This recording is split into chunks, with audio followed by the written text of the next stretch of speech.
De forma lenta e implacável, o gelo e a neve podem modificar uma paisagem. A água em estado sólido influi na formação de picos, vales, fiordes e lagos, das zonas frias e alta montanha.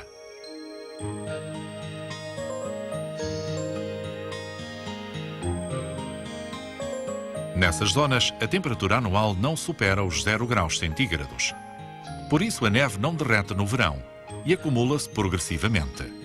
O seu próprio peso comprime-a até formar um gelo azulado.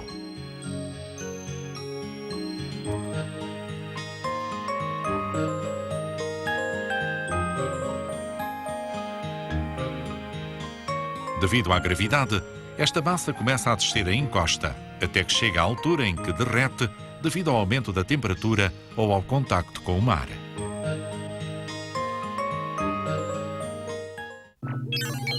Os glaciares. Pode dizer-se que os glaciares são grandes massas de gelo que descem lentamente desde zonas elevadas, onde têm a sua origem, formando autênticos rios de gelo.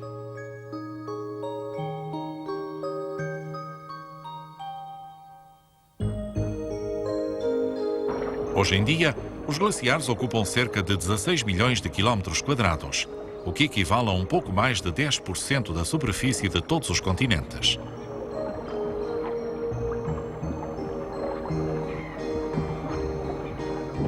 Se se fundisse todo o gelo acumulado, o nível dos mares subiria mais de 60 metros, inundando a maior parte das cidades costeiras.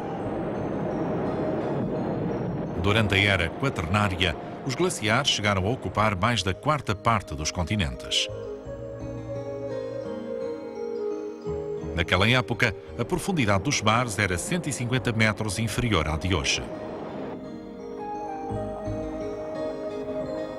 O gelo é um sólido cristalino, mas quando está submetido a uma contínua pressão, deforma-se e movimenta-se.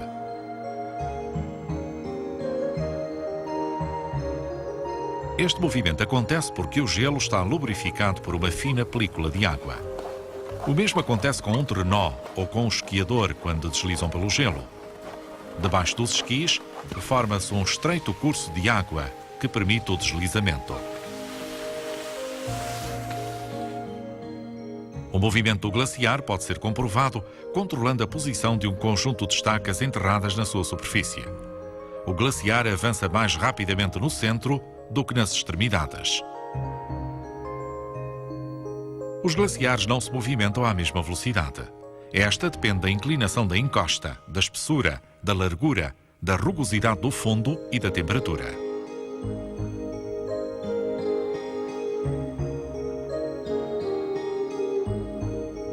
O movimento de um glaciar pode oscilar entre uns centímetros e vários metros por dia.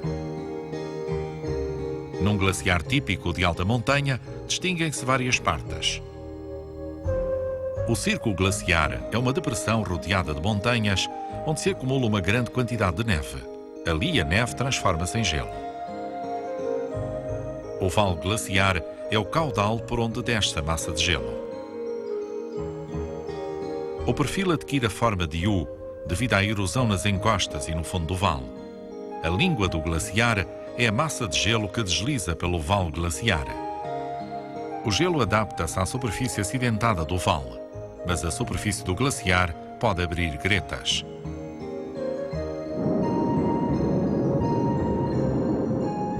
No seu avanço pela encosta abaixo, a língua do glaciar vai encontrando zonas cada vez mais cálidas e vai se fundindo pouco a pouco, até formar uma torrente de água.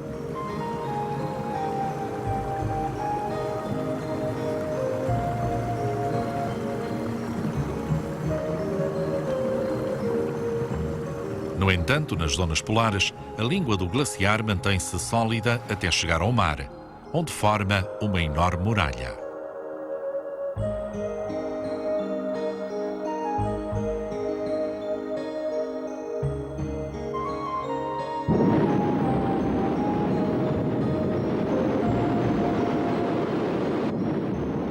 Nos polos, as línguas glaciares partem-se em grandes blocos, denominados icebergs.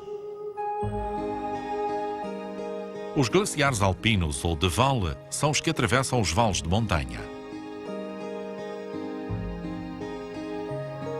Têm uma cabeceira, onde se produz a acumulação da neve, e uma língua que desliza pelo vale.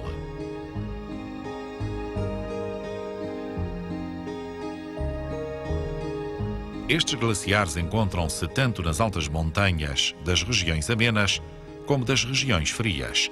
O Himalaia, os Andes, as montanhas rochosas ou os Alpes, como neste caso.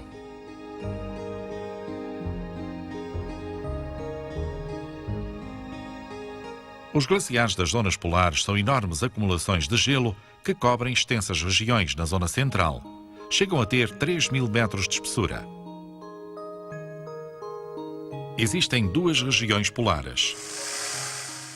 A do norte, na Groenlândia,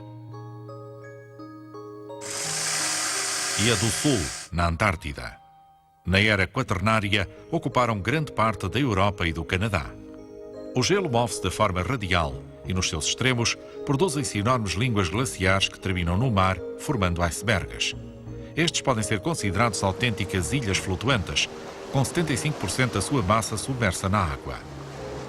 Antes da invenção do radar, os icebergs causaram grandes acidentes marítimos, como o afundamento do Titanic, que causou mais de 1.500 vítimas.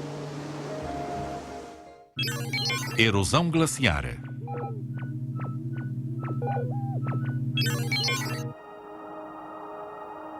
O gelo em movimento contribui para modelar extensas zonas paisagísticas, criando erosão no fundo dos vales.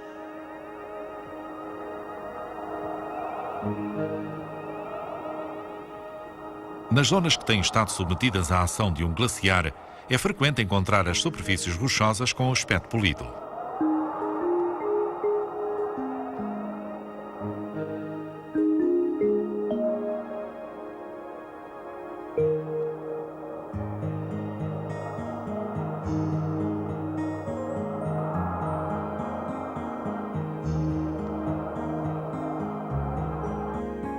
As encostas do círculo glaciar retrocedem continuamente devido à erosão da neve e do gelo. Quando dois circos vizinhos fazem retroceder as suas paredes, ficam separados por uma estreita zona denominada aresta glaciar. A união de vários circos produz um tipo muito característico de cume montanhoso, denominado pico piramidal ou horna.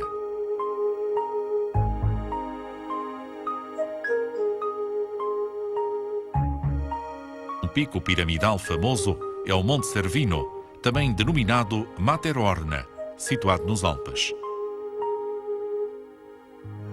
Quando os glaciares se retiram, algumas partes dos vales e dos circos são ocupados com frequência por pequenos lagos, como estes nos Pirineus.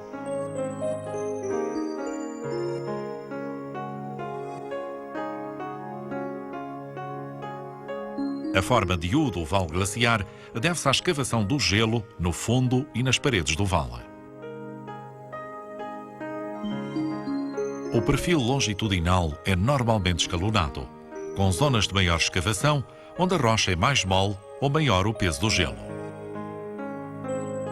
Os vales das línguas glaciares, que durante as últimas glaciações terminavam no mar, foram inundados quando o nível do mar subiu devido ao gelo se ter derretido.